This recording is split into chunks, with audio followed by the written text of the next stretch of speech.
with our groundwater contamination mapping project, and also go into a little bit more detail on that to how this is going to impact data accessibility, both in Superfund division, remediation as a whole, and within the PCA. So let's get started. Next problem. So one of the big problems that we're dealing with in Superfund remediation and state government and federal government and literally everywhere in our entire lives is a data accessibility gap. So in particular, when we look at the Superfund and the remediation, we've got a lot of questions that various private companies and private people and everyone else are asking.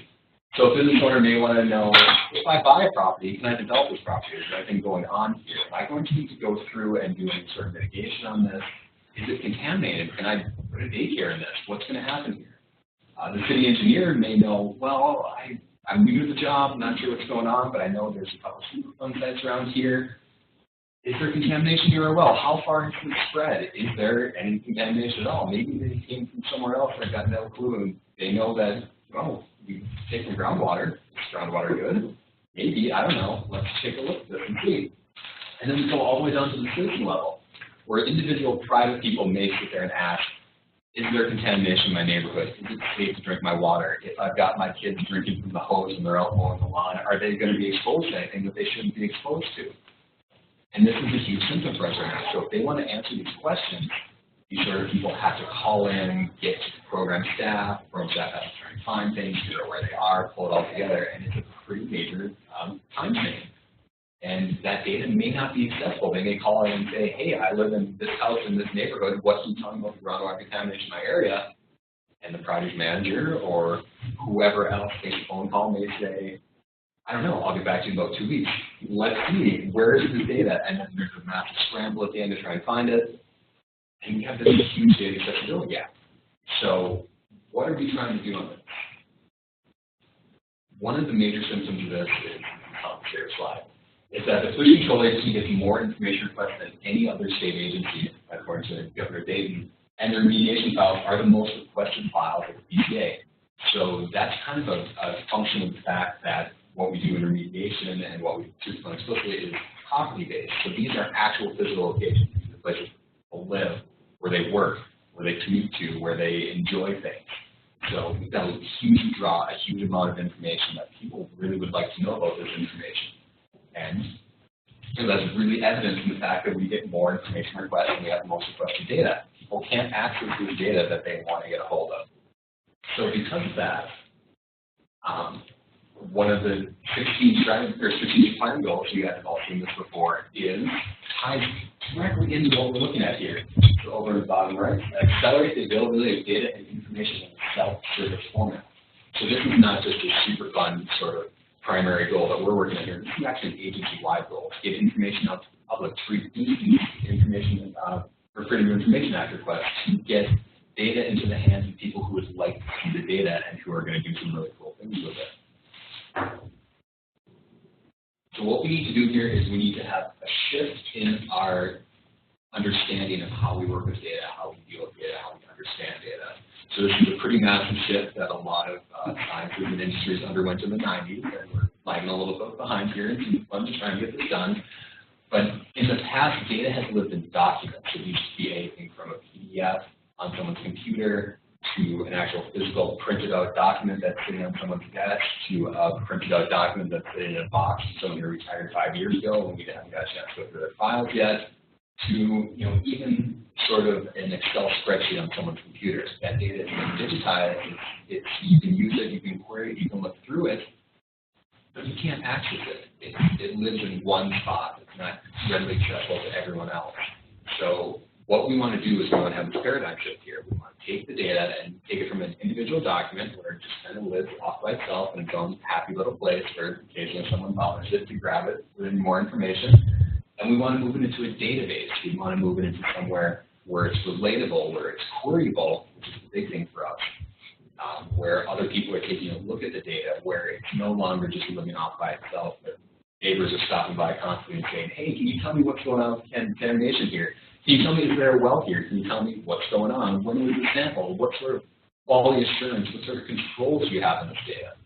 And in its current form, we don't have the ability to do this. And I mean, we kind of do, but it's going to take a huge amount of time. So we're going to go through this by doing 2 distinct projects. And the first one of these projects is one I'm going to spend most of the time talking about because that's the one I'm most involved with. And that's going to be going through and mining old data and putting it into EQuIS. So EQuIS is the agency-wide environmental database that we've chosen.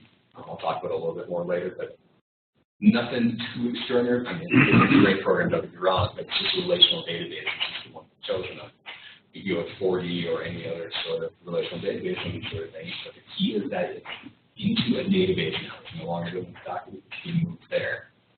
So that's going to be the bulk of our work at this point, is mining the old data. So going through, I've got 2 of my student workers here, Matthias and Lauren, who are my data harvesters, who get to go through and look at that old data and convert it into digital format and load it up into the database.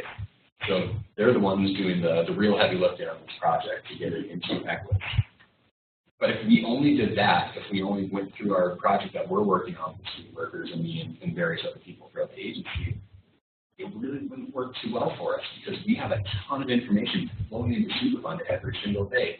We've got reports coming in from contractors, we've got new sampling events, we've got data coming from the lab, and this stuff, as of right now, follows our old paradigm on this, where it just comes in and then it lives in a document, and someone takes a look at it and says, yeah, this is cool. This tells me what I need to know on this. Here's my map of contamination for this. It looks like our mitigation plans are working. It looks like we're cleaning stuff up. And then just tossed out the side and lives in this little house for a while.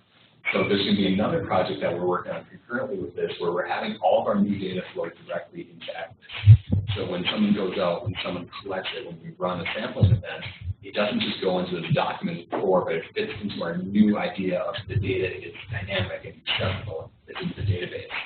So there's all sorts of fun stuff on that too, where it comes directly from the contractor, enters into the database right off the bat, and we don't have this weird transitional state. So in 5 years, we don't have to hire a bunch of other people and a whole new batch of student workers to go and harvest the data. As was mentioned, this is the 4th attempt we've had in Superfund trying to get this done on site. We've tried multiple times in the past, but it's a huge undertaking, huge commitment, and the scope of the project actually is a lot more than we thought it was going to be when we started. So this is just kind of a nice graphical representation of what's going on. So we've got location information, so the well information, along with analytical information that are sitting in paper documents or digital documents that the student workers and I are going to go through and move into a database. And once that's done, we're going to push it out onto the web in a self-service accessible format, just like the strategic goal says, not only as the raw data itself, but also interpolated data, our maps of groundwater contamination, and then spatial representations of this sort of stuff too. So you get the data from this format where it's there, you can't really use it, to pushing it out to the web where everyone can access it, everyone can work with it, and it's visible in various different stages. Again, this was a much larger task than Intake. So the previous 3 times it's been done, and they tried to go through and just look at everything. So when they were going through and working on kind of scoping this project out, trying to see what was going on. So the wide-ranging goal was we're getting every piece of remediation data into EQuIS, and that's it. The project managers are going to have to do this in their free time when they're not busy trying to do everything else. There's no way that would work. That's what has been done in the past. It was just kind of extra work added onto people's schedules, which you are well aware, everyone's very busy around here, and that doesn't really work out too well. So instead, an LCCMR grant was obtained for this, Legislative Citizens Commission for Minnesota Resources, to get dedicated positions just to work on this project. So that's what the student workers, these 2. We have 2 other full-time student workers who are helping us out with this, plus another student worker who we kind of taken some of her time from another project. And me, our positions were just for this. So we are serious about this project enough now where we went and got dedicated staff just to work on this. This is such a large endeavor. There's so much data moving through. There's so many things that we're looking at that it just needs to be focused on. It's been focused on for a while. So what the scope was, to kind of step it back down, was just to look at the 92 active Superfund sites in the state. So if you aren't aware of where they are, here's a map showing all 92 of them. So you can see they're really concentrated around the metro, which is what you might expect with the degree of industrialization and where things are and population density around here. So this brings up an interesting point too, is that we're going to have really good control over where our groundwater contamination is in the metro area. In these 7 counties, we've got a ton of Superfund sites. But you get to outstate, and West Central, you go to Lakes area, there's really not much in the south. We're pretty empty in a lot of these spots. So this was the scope that was set up. I'll mention a couple times as we move forward with this that if we only did the scope that we proposed in the Alpha Sonora project, just these 92 sites, this would fail terribly. There's the generated statewide contamination map from your spatial distribution of points is not as high is difficult to do. But in the interest of time, LCCMR grants are 3-year grants. So this started, we have until July of 2020 to get all of this done. So we are on a, not a time crunch, but we have a defined timeline to get all this stuff finished, which actually works out great for the position as well, too, because prior to the attempts were kind of nebulous out in the open. Yeah, maybe we'll get to it. We'll work on it when we have time. Now we have a defined deadline, staff who are explicitly only working on this, and we have a defined universe for what we're going to be working on. So that's the impetus here, and a little kick in the boots to get you going on. But we've divided this up in multiple phases to try to get done. So phase 1, which is the phase we're now looking groundwater well locations at Superfund sites. So that's combing through the old files, looking through, trying to figure out exactly where our samples were taken from. So we've got a great resource in the Minnesota Well Index and County Well Index that shows permanent wells throughout the entire state of Minnesota with construction information and location information and screening intervals and all this really good stuff. The issue is that does not include temporary wells. And for these Superfund sites, a lot of the times it's temporary wells or soil borings or these kind of ephemeral sort of things that the Department of Health and Minnesota Geologic Survey really haven't tracked in the past. So as a symptom of that, when we were scoping this out and we were looking at the initial universe for just the groundwater wells and Superfund sites, it thought to be about 2,500 wells or so for the entire state for all 92 sites. I will hint at later, we're at about 40% right now, and we have over 5,000 wells in our inventory as it stands. So we're less than halfway done, and we doubled our estimated universe on this. And a lot of that is in temporary wells. So we report in data sets that aren't recorded anywhere else in the state government. So not only are we including the information, but we're also grabbing new information that hasn't been recorded basically anywhere in the past. We are wrapping this up, hopefully by the end of June. I said we're at 40%. All the student workers are working full time now, and they are not as distracted by their studies at the moment. So we're going to cruise through this last 60%. And there's one area in particular, Southwest Ridley. Matthias, and giving you credit here. We had over 900 wells just in this one particular area. So that took a little bit of time. We've really got a lot of data here, and this data was not accessible. It was not pushed out in the past. We knew that there was a ton of wells that were put in there, but no one really had any idea of the scope until Matthias went through and added all these wells in there. Once we've got that done, we're going to move into analytical results from Superfund sites. Yes, John. So I got a question. So in these reports that you get, or maybe this question from Matthias too, a lot of the data that's collected is collected by consulting firms, right? And they report it to you. And when you look through these reports, do you have all the data you need to put this into your system, or do you have to go talk to the consulting firm and get the actual data that you need to put into your database?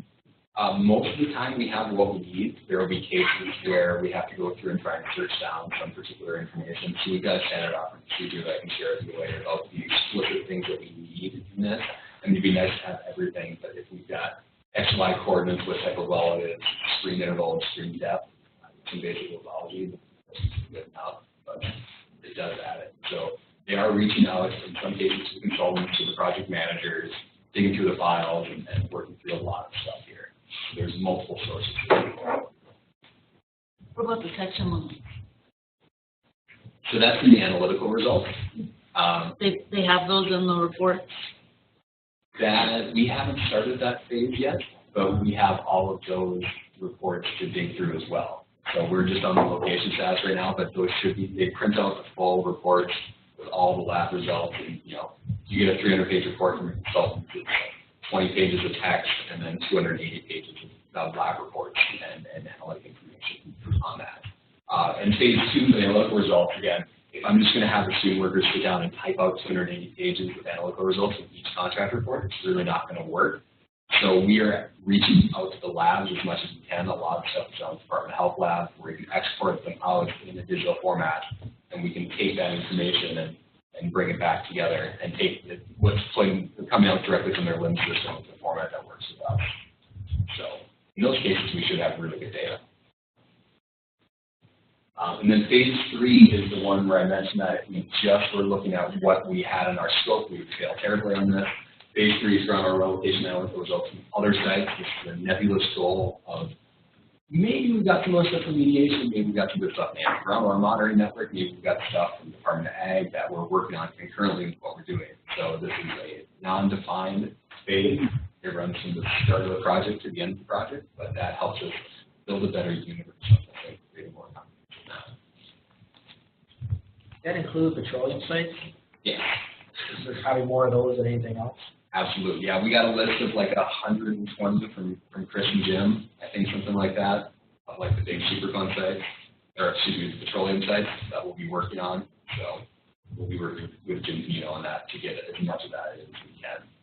There's a ton of petroleum sites all over the place. If you're trying to propose a statewide groundwater contamination map, and you don't include all the defects and defects in the state, it's not very comprehensive. Did you say 120? I think so, yeah. Out of, we have over 20,000. Yeah. Those are just at the Superfund sites. Yeah, those are the big ones. So, yeah, that's what we're starting with. Yeah. And, yeah, this is an ongoing one. Like this additional phase 3 will be throughout the entire process. We'll be adding more, and there are so many of them. So that's just the data harvest phase. This is the initial collection stage, and then we get into kind of the meat and potatoes of this whole thing where we need to start mapping the contamination. So we've got in 2019 we'll be doing the groundwater contamination mapping. We'll have the first draft done at some point in that year, where we control it as best as we can. We have complex hydrogeology in the state of Minnesota, both our glacial environments and our bedrock environments. So a first cut map by a few people is going to need a lot of massaging and a lot of data work to bring up to snuff, which is what the second part is. So that's when we get peer-reviewed groundwater contamination maps and data sets, where we reach out to the project managers in Superfund, in petroleum, in open land, closed landfill. We reach out to the Department of Ag, we reach out to the Department of Health. We try and get as much input on this as we can. We're doing a lot of legwork right now to get the data in there and get these initial maps. But to produce something that we would feel comfortable with putting on the web and saying, here's the official PCA groundwater contamination map in the state of Minnesota, it's going to need a lot of set of eyes looking at it. And then by July 2020, we'll be publishing it, which meets again that strategic goal. Yeah. I was just wondering if you hooked in with the DNR and their county geological maps and all the work they've done to get their well logs automated to do the. Yes, I've been talking with Todd Peterson on that. So we meet up a lot because we're doing a ton of work on this. A lot of their stuff are domestic wells, and it seems like our scope is kind of more of the temporary monitoring wells. There's a lot of good data about that. So, well, yeah, I forgot to mention DNR. They're definitely different conferences. And by 2020, by July 2020, we will be pushing out an interactive web-based map. We'll be able to zoom in, turn stuff on, turn stuff off. Not just the map itself, but be able to get the data itself, both in interpolated form and in the raw form. And essentially kind of meet our strategic goal of improving the accessibility of steps to this data. Maybe 2020. Give yourself 2 extra months. Well, yeah, change of plans. Yeah, sorry, I got to scrap the stuff now. I got to get back to work. No. As a quick little overview of what our data looks like now, so I know a lot of you guys have looked at it in the past, but our data currently lives in local files, in digital files, PDFs, things like that, or PDFs in OnBase or materials in Tempo. Student workers get to try and comb through. So we go from having driller's logs that were submitted to the county well index in a form like this, where maybe it's handwritten, maybe there's a stray one that finds its way into a contractor's report that has been entered in CWI, and then we work with the NGS to get that into CWI. Sometimes we get engineering logs, kind of like what Scott was talking about there, where we've got test historians, we've got lithology that has information on what's going on. And our analytical results this is what I was talking about, where I would not want anyone, especially my chief work, to have to sit there and type in hundreds of these pages for each one of these analytical results. So we're taking data that lives in a form like this, that lives in physical documents, that lives in printed out things, not keyword, not classified, just information being presented in a way that's visually appealing, but doesn't work really well when you're trying to have data accessibility on. And then we've got and here we've got the old QA/QC results that are in there too that have, as I'll mention later, traditionally been neglected in previous data harvests and haven't really been considered. So not only do we have all the analytical results, but we also have the quality assurance and quality control results too that we're going to be important as part of this process to make sure that, as part of the data accessibility and transparency of this project, it'll be out there, it'll be a forum, we will be comfortable in saying, here's our data, use this data, this is what we're using to make our decisions, here's the qualifiers on this, here's the things we need to consider on. So we want it to look like eventually we want to be into a database. So that's just a screenshot of EQuIS off to the side. It's in a form that's got unique identifiers, that's got relational tables that you can go through and you can query, you can ask and say, what's going on here, where am I located, what's happening here. And then kind of the key, especially from the mapping project, and to make this data more accessible to the average person, is it's spatially relatable. So I don't remember what Ginsbach said to do, but here's some of the data that's already been entered into EQuIS that you can bring in and you can look at contamination of it. You can show it immediately. It doesn't require a lot of massaging the data. You don't have to go through and try and match up the science with analytical results. Because we went through the work to put this into relational data to begin with, all the analytical information is right there and you can plot on a map pretty much as soon as you want to. So we're going from these old physical documents, which are great here to take a look at it, but with the scale of data we're looking at, we really want to move into something like this, into digital queryable form, and then with spatial capabilities to it as well. So this brings us into a whole other stretch here of how do we make this data usable? How do we take this stand well logged, and how do we turn it into something that any project manager or a GS coordinator or one of the people in data operations, data services, or the public can actually use and access. So we're using a series of relational databases on this. They all work in a relatively similar way where you've got different tables that link back together with unique identifiers. So the one on the right here is just a picture of EQuIS itself, what it looks like. So we've got location information, we've got lithology information, we've got geologic units, we've got analysis information, we've got water levels, we've got well construction. So we have a comprehensive data set that's all tied together, but once you know one of the things, once you know the unique identifier associated with this, you can grab all the rest of the data for it. So it's not going to be a search that the student workers are doing so hard to try and say what's going on here, what's happening. I didn't mention this, but I'll mention this a little bit. But that has been a huge part of it, is actually trying to figure out what well is what and what data goes where. So once you got that figured out, you've got a clear path towards a workable product. We're using SQLite to store a lot of our tracking information on this. We can go through to make sure we're not duplicating data. And the ADC actually has a Postgres server too that we'll be using for putting out the temporary versions of the map and serving it from the web services. So this has kind of been our new schema we've adopted on this. We don't want this in the document anymore. We're making the shift and storing everything in a relational database where everyone can query it. It's open, it's transparent, and available. There needs to be some data standardization done as well too. So with 5 student workers working on this, myself, and then various other program people working on it, we need to have standardized input. So there's been a lot of writing of standard operating procedures on this, and a lot of discussions with the student workers of, does this actually work? Can you grab this? Is this doable? Are we asking for 65 different things on here and the average file only has 14? So that's been a big chunk here, is to get this, determining what data is usable, but also tracking the data. We have additional information that's not relevant to this project. Going back in the future, if we've got another LCCMR grant in 10 years where we want to grab all soil and vapor information, we've got this tracked, we've got this related. And then there's a whole issue of unique identifiers, which we'll talk about in a second, which is making sure that we have one name for one well, one-to-one relationship. Traditionally, we've had things, and Matthias can attest to this, and so can Lauren, that every time a new contractor starts on a site, the first thing they do is drill a well and they call it 10 1. So when you've got sites that have been monitored for decades at a time, and at 6 or 7 different contractors work on them, you end up with 6 or 7 different MW1s, and each report will only call those MW1s. So that was one of the key things that came about that we didn't really consider when we started the project, was making sure that if someone says, I want to know what this well is, we have a name that we can say that people over at DNR and Department of Ag and Department of Health and MGS knows exactly what well we're talking about to increase the accessibility and transparency of the data. We've got progress in data tracking, so we can track where our data comes from to come back to the past or in the future. And we also have progress reports that we have to submit to the legislature as part of the LCCMR grant. There's also a huge component of QA/QC in this, which has been traditionally neglected when they look at it, where we take the data and Superfund site managers accept it and say, this is good.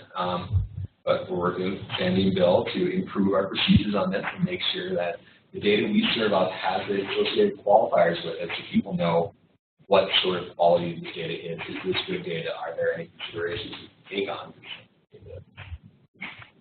As data is not just data, there are different standards and different levels of data on this. And then there's a huge data accessibility and outreach portion. So if we go through this, we can get everything loaded into the database and call it good to go, but people don't know about it. People can't actually access it. The self-service web portal is obtuse and difficult to use and really hard to do anything with. That doesn't really do a whole lot for us. I mean, it helps us internally, but this is part of the greater public outreach to let people know that, hey, this is what's going on in your environment right now. This is what's happening. This is what we've determined is going on with your groundwater. So unique identifiers are a really sort of interesting situation here. So we have multiple sample types. So on this, we're just focusing on groundwater as it stands, but as we move forward, we have all remediation data, all Superfund data exclusively come into EQuIS. We need to have these one-to-one relationships where someone knows exactly what this is, and it's not monitoring well 1 or soil boring 1 or sediment sample 1 every single time. So we've got things like wells and temporary wells, soil boring, indoor air samples and outdoor air samples, surface soil samples, and samples taken from lakes and streams and sloughs and wetlands and calcareous stems and all sorts of other little situations like that too, where we have water samples coming from, we have sediment samples, we have soil cores coming from them. So this is just an example off to the side. That doesn't work with PD anyway. So that's a good point. This is an example of one of these situations where we've got multiple samples. We've got push probes that were put in for taking sediment samples. We've got sediment samples that are taken from the surface. We've got monitoring wells that were put in. We've got soil borings that were put in. And it's really hard to see, but each one of these is labeled like B52 or MW1, and that's what it's referred to in their entire thing. So our need for unique identifiers extends far beyond just our wells that we're working on, but also everything that we're doing here. Again, we can relate all the stuff together, but we can only relate them together if there's unique identifiers and keys for it. So we want these to be truly unique. We want there to be one identifier statewide where, like I mentioned earlier, I can name a well name here and anyone else in state government would know exactly what I'm talking about.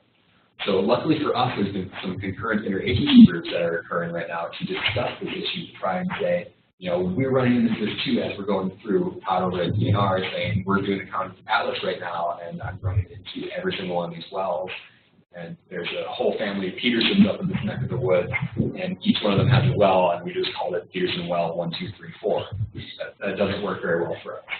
So as part of that, we bought into and discussed with these interagency groups and have kind of settled on a unique number for wells in the state, which is the County Well Index well, unique number from the Minnesota Geologic Survey. So anytime a new well is drilled in the state, as long as it's greater than 15 feet, not a temporary well, which I'll talk about in a second, but it has the unique well number on the top of the sheet that the driller fills it out, sends it off, Department of Health gets it, their well management program gets it, enters it into the database, and then that is the one unique number. So if I were to say, well, 367459, MGS would know exactly what that is. You could go onto the County Well Index website, which is the Minnesota Well Index, which is over here, type the well number in that top right corner, and you can find the well immediately. So this is an established thing. Well drillers are already doing this, and this is what it's been settled upon. This is easily accessible, very transparent data source for this. So that's what we're buying into on the permanent well. There's, to briefly describe, there's two types of numbers. So there's the 300,000 series, which are wells that are 6 digits long, that have lithologic information associated with it. It's the wells that are good to go for the County Geologic Atlas programs where we have every little bit of data associated with them, we know what's going on. These have been issued since 1972, is when the state statute entered into consideration for it. So since 1972, all well drillers have had to submit wells that have the CP number on them. So we have this huge data set stretching back. Unfortunately, a lot of the implementation back in, we say 1972 is the start of it, but for Superfund and for remediation wells, it wasn't until the 80s that actually started paying attention to this there's a lot of kind of things in flux there. And then that also doesn't even consider wells that were drilled prior to that. So you go out into the outside parts, on someone's cabin out there where the family drilled a well in 1947 when they decided to establish their cabin on this beautiful lake. There's no record of that. So as Minnesota Geological Survey and DNR, everyone goes out and do these things, they find these wells where all the information we have is there's a well here. That's it. There's no unique number. There's no lithologic log. Maybe they can put some tape down to try and get the end of it so that the well hasn't collapsed. Maybe if it's an important one, they can run some video log on it because then GIS has that capability now, and those are super cool if you're like wells. Maybe they can do some downhole geophysics on it. But there's a ton of these wells all over the place that we know that there's a well. Someone physically stood there and said, yep, it's here, but there's no other information. So Minnesota Geologic Survey traditionally assigns W series number for a county code, the letter W, and then sequential numbers after that, which didn't really work. This thing would get lost and get confused. So they started issuing these other codes, which are called the 1B numbers, which is going to be a 6-digit number, like if you're in a 1,000 series, or a 10-digit long number starting with the number 1. And that's, according to Bob Tipping at the MGS, are big numbers for lazy people. So no one has really gotten a lot more information. They just know there's a lot to have moved forward. So permanent wells in the state fit into one of those two categories. Either we've got a really complete documentation of it, we can use a 300,000 series, or we know there's a well and we don't know much else about it. It's the 1B numbers. Both of these numbers are stored in the county well index, and especially via the Minnesota well index. So regardless of how much information we have a unique number. So that solves our problem on this. We're just going to use the unique number from the county well index. What happened is, as I've alluded to several times, we have a ton of temporary wells. So the Minnesota Department of Health has made it so that if a well is less than 15 feet deep, you don't even have to have any sort of record for it. So if it's a temporary well, there's usually less than 72 hours to have a sealing record associated with it, which basically the contractor fills out, sends to the MGS, or sends to the Department of Health and says, yep, we drilled 15 wells here that were all 13 to 9 feet deep. That doesn't get entered in the Minnesota Well Index. It doesn't get a county well index number. It just gets the Department of Health sealing record number. And since this is also talk about data accessibility and transparency, that information is not public to anyone else. That's just for the well management section of the Department of Health. They've got all those numbers locked up. And if you can email them and say, get that information, get it. But it's not in a self-service format like we're going for. And additionally, it's not a one-to-one unique number relationship. So they have these sealing record numbers that actually refer to the project, not the individual well itself.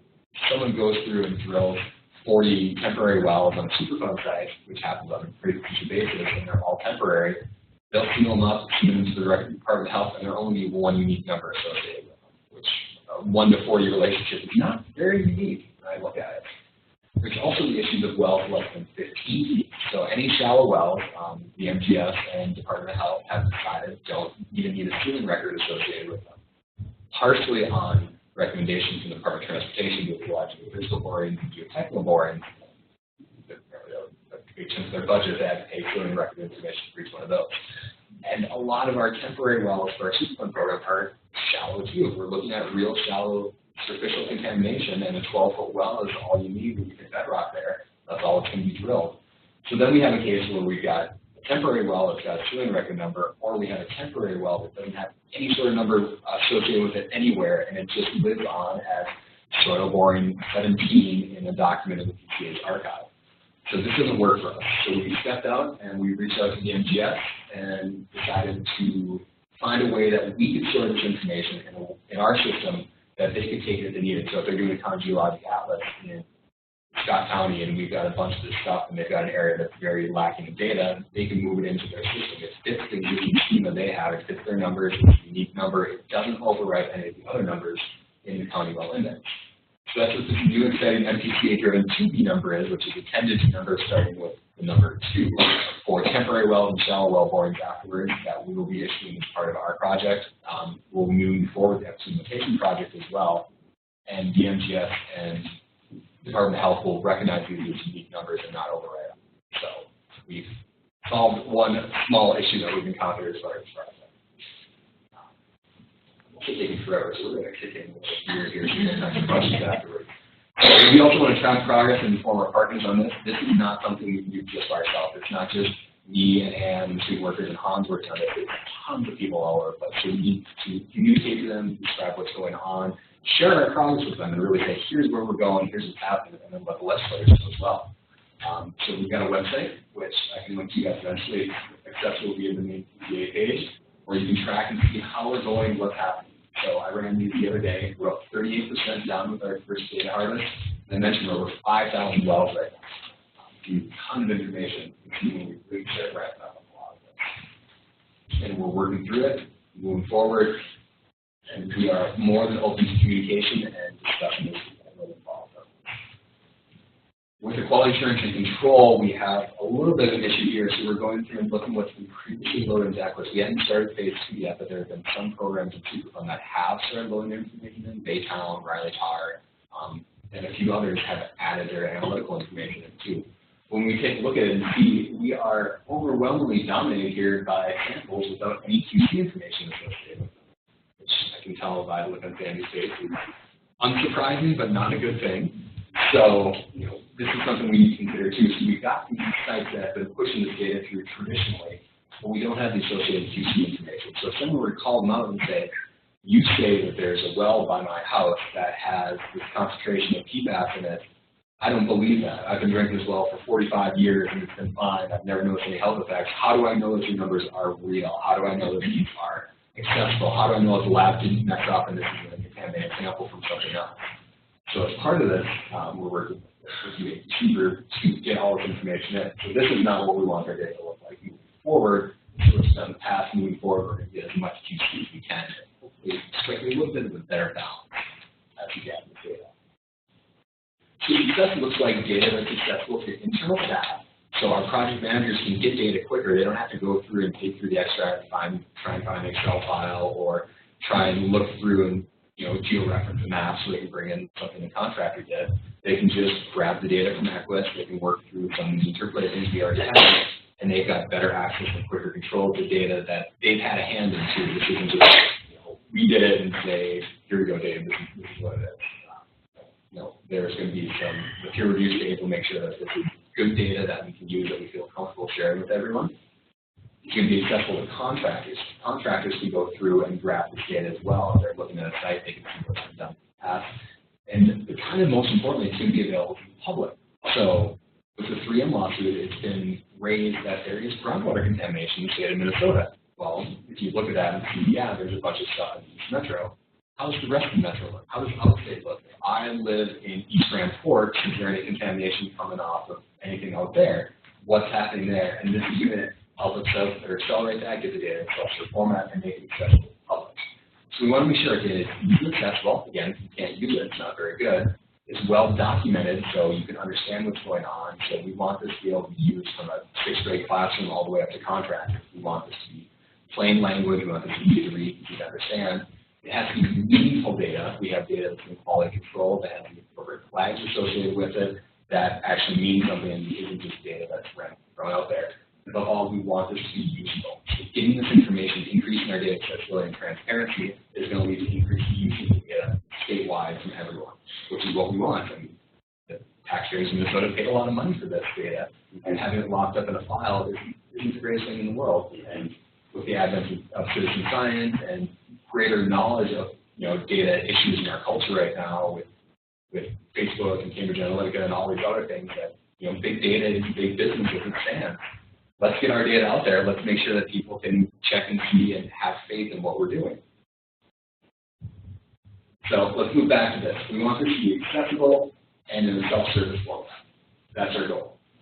So if we get all this done, if we get this map done, are we 100% fine? Maybe. It depends on how we consider it. So there's a web portal development and a web map development that Minute is helping us with as well too. Again, if this isn't accessible, this isn't workable by the average person, it doesn't do a whole lot of good for any.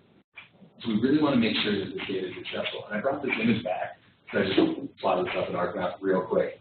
And I mean, it's good, but it really doesn't tell you anything with concentrations off to the side. 0.000695, 0.01, 0.11, and logarithmic, and then all the way up to 1.2 million. Would not fly on the web. You know, there needs to be meaningful legends to go talk about it, and there needs to be plain language documentation in addition to it. So someone needs to be able to go through and be able to step themselves through and say, you know, someone who's teaching like I said, 6th grade science classroom, where the kids don't really know what it is. They imagine groundwater is an underground river that's underneath there. We'll have discussions on what a well is, you know, what the information is, what the Superfund is. So we're going to have a lot of supporting documentation that's going to have to be important here to make sure this data is accessible. You can push out a data dump as it is right now, and no one can use it. Data formats is another consideration. How are you push this out? Which spatial formats, things like that. And there'll have to be a lot of associated metadata with it too, to share, you know, say, this is good data, this is what we're working on.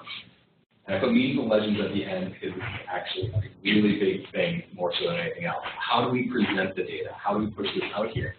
Do we have just concentric circles based on contamination? How do we group these things together? Do we group PFAS, Ebola, you know, all of these things together as one? Do we group BTEX and DTEX together as one? Do we have pesticides and herbicides together as one? Do we have each individual thing? If we have each individual contaminant we look for, that's hundreds of individual shape files and maps and things like that, which is going to be a lot of work. So rest assured we are considering this and we will be discussing it moving forward. So if we do this, is our Superfund data accessibility fixed? Absolutely not. That phase 3 is ongoing, as I mentioned, we need to have all together. So this is just the stuff that's in EQuIS right now. Facility type where we've got wells. So this is all the wells that's been loaded into EQuIS under various facility types, both landfill, petroleum, solid waste, assessment, Superfund, and BIT. You can see the Superfund ones, the purple ones, essentially around the metro. But we have full parts of the state where we have a whole lot of data from our program, and we need to add in the other data. So the hydrology, you know, hydrology doesn't care about the funding sources. It doesn't care that this plume ends here because we just have Superfund data and we haven't added in any petroleum or open landfill or closed landfill around it. So we really need to be cognizant of this, discuss the limitations, and look on this. And this will be an ongoing process to add the other facility types in the state. So we've got other remediation section data, other data from the MPCA. You know, if we've got anything groundwater watering well that they took a pesticide sample from, that's important information for us too. If we can tap into DNR, Department of Ag, and get data as well, that will be huge as well. So even though we have our scope of our 92 Superfund sites, we're going to have to go way past that to make this useful now. And then there's the ongoing data collection, which is the EQuIS implementation project, which Dave Moore is heading up, which essentially means that we'll be adding this data in as we go forward. It's no longer going to be just a one-time thing.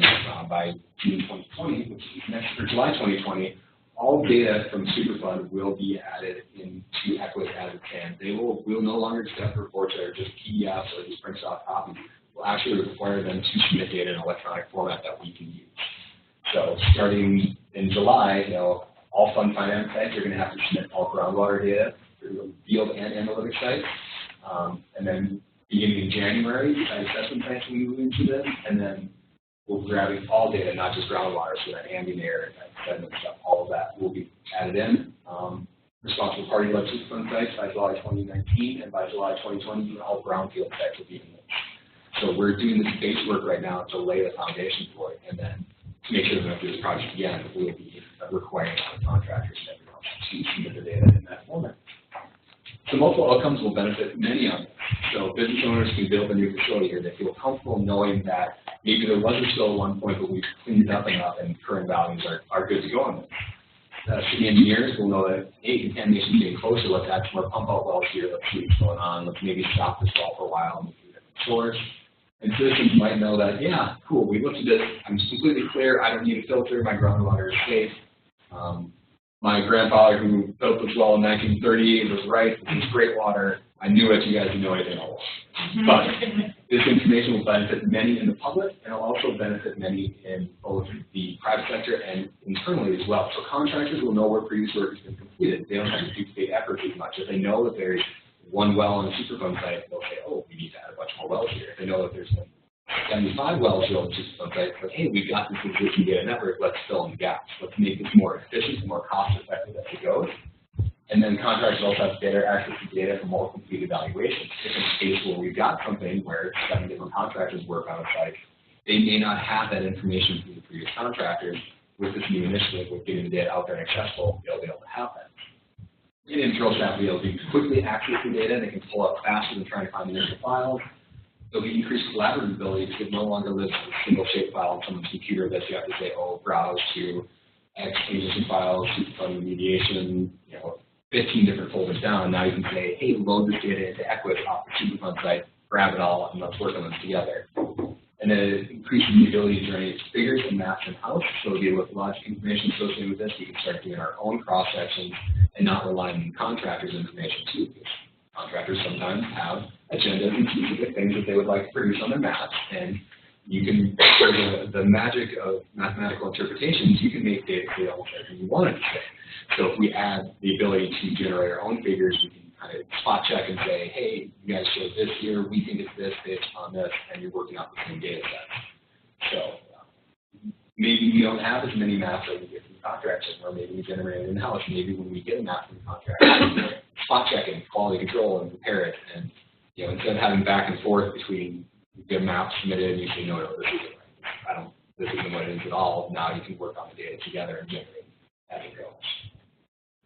But it also impacts a lot of people. So this is going to be a map that will show all the groundwater contamination in Minnesota. This is going to scare a lot of people. There's going to be people who live in East Metro who are aware that with PFAS contamination going on, that they have contaminated groundwater and they shouldn't drink it.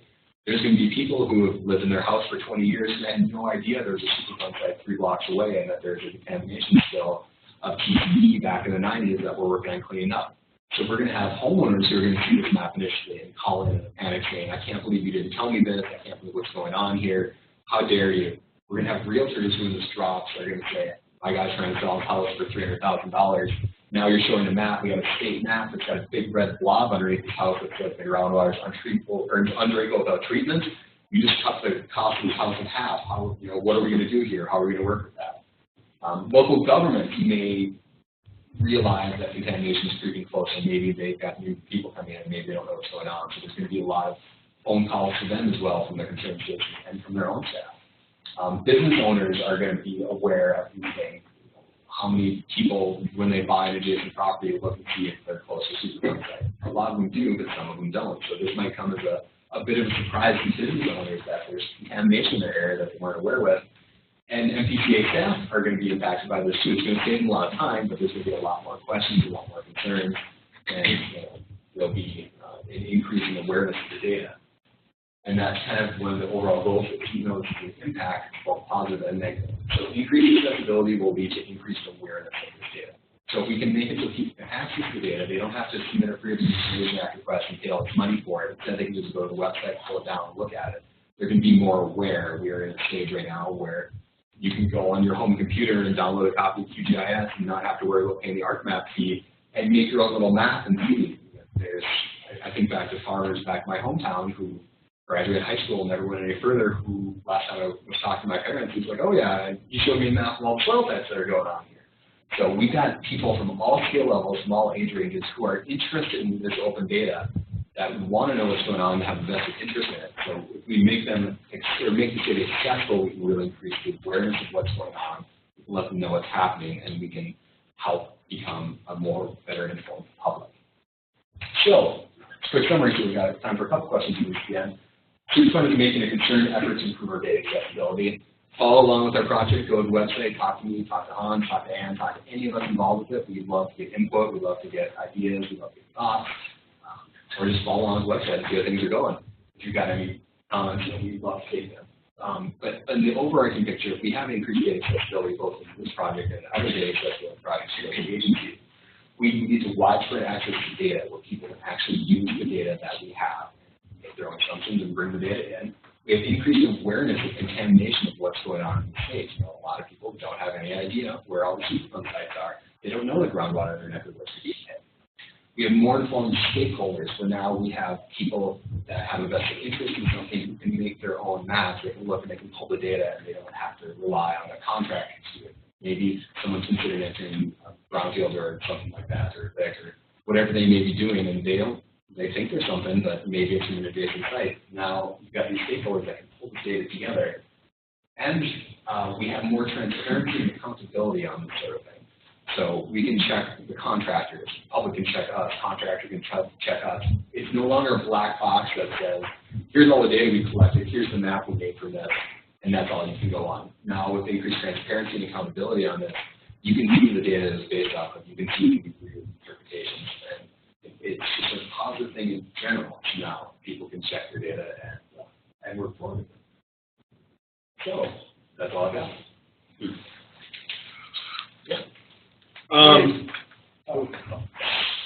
I got it. Two questions for you. Yeah. One, groundwater data is vertically. Absolutely. I didn't touch on that, but we are considering vertical and temporal variations on this too. You're going to need that because if somebody draws a map, shallow groundwater contamination thinks the well is contaminated because the well is 300 feet deep, obviously that's a problem.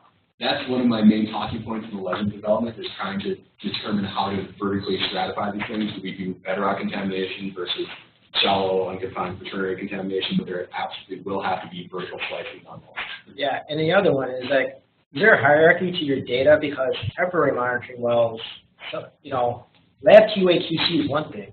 Field QA/QC is orders of magnitude worse than.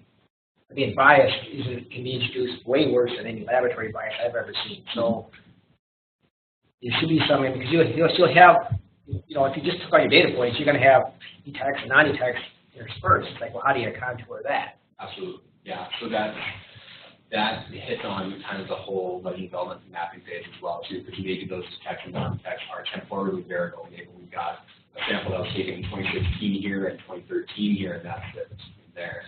So when it comes time to doing the actual map itself, those are all things that we will be considering. So, yeah, those are huge challenges, but they have a direct impact on the public awareness part of it. Because I think people in the industry understand that, but Joe public sees this map, it's kind of like. Yep. And that's actually why we're starting the legend development right now. We're not starting mapping until next year.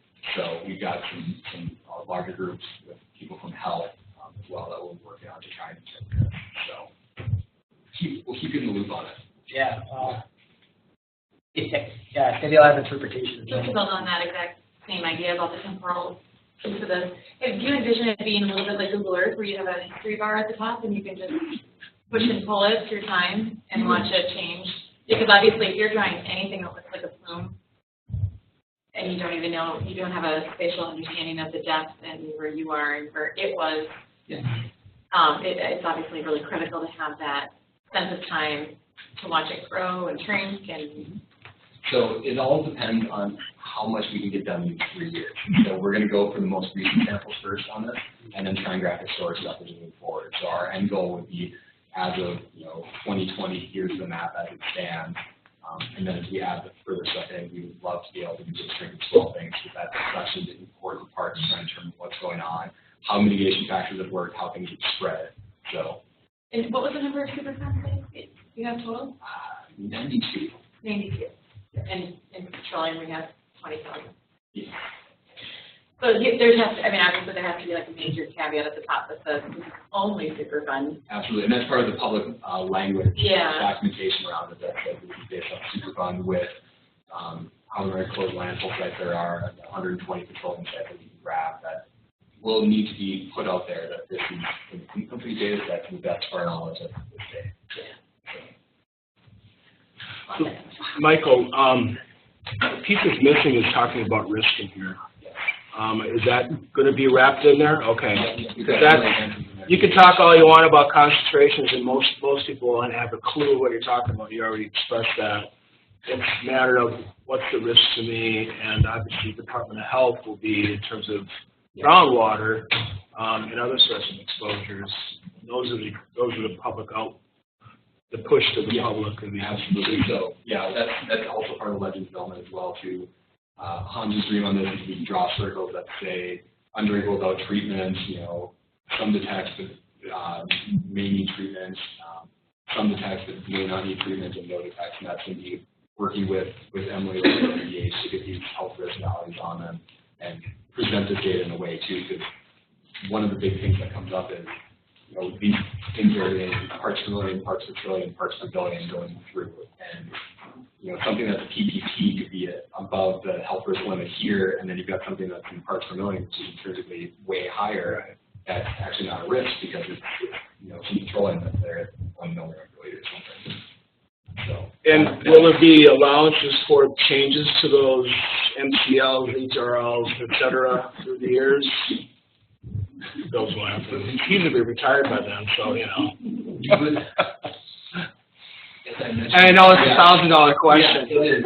That's why with our time and we're just doing both streets. Oh, yeah. Not one place, but then as this is going to require some maintenance moving forward. This isn't a one-time sort of thing. We would love to do that. Be able to do time slicing. This is a 2-year stretch here. We're close at this point here. There's folks going on. Yeah, I mean, to be sure, we already talked about caveats and stuff. I mean, it's great getting it out there, but the assurance is then call somebody here, talk to them, absolutely, yeah, to make you to yeah, and that's what corroborate. You've got further questions on this. That's huge. Yeah. And to let you know that some people may take that and say, oh, they took this thing up here at one point, and there's a hit. Well, yeah, if it was 20 years ago, you're right. People go, oh my God, well, it might be gone by now. So, yeah. With the difficulty of getting data inputted into EQuIS manually, you're sort of limited how far back you can go. And so you're basically looking at something within the last 3 to 5 years. With the EEBs that we can grab from the firm we can actually scrape information out of the PDF and then do some spot quality control on that. So we're going to have a really good data set dating back 3 years and maybe 5 years, and then some marginal stuff dating 10 years, and then after that, the temporal issue will have a ton of caveats associated with it. Just like when you look at the Google Earth and you slide it back, you don't have full satellite coverage if you go to 1989 in rural Minnesota. So there will be the points associated with it, and your data set will get progressively smaller as we go back. Yeah. What did you use to do the survey? Python. Yeah. So there's some pretty easy things where you can. There's a package that I don't remember off the top of the head. I think so. Yeah. Yeah. It'll OCR it and then grab the result and dump it on a text file, and then that's much easier to have the student workers go through in QC rather than type all these things in by hand. You didn't touch on it, but I had to assume that there was no way that you guys were doing that because that was terrible. No, they have to do a lot of the well stuff by hand, a lot of handwritten or things like that. Yeah. But a lot of the well stuff is in digital formats from the county well index or from various files that someone has shared somewhere around. Have you tried any of the visual recognition packages? I haven't, no. Because there's a lot of work that was done on character recognition. So you could go and read that in, and basically people have done a lot of handwriting comparisons and said, this is an A. So that might be something. I don't know how much there is, but. Yeah, there's not a ton of that, and driller's handwriting is difficult to decipher. Fair. I've worked with drillers for many years, and I'm related to drillers, so I can say that. But some of the difficulty is just trying to figure out what they're actually saying from the human perspective. We are about out of time. Actually, we came out of time. Michael, thanks so much for coming.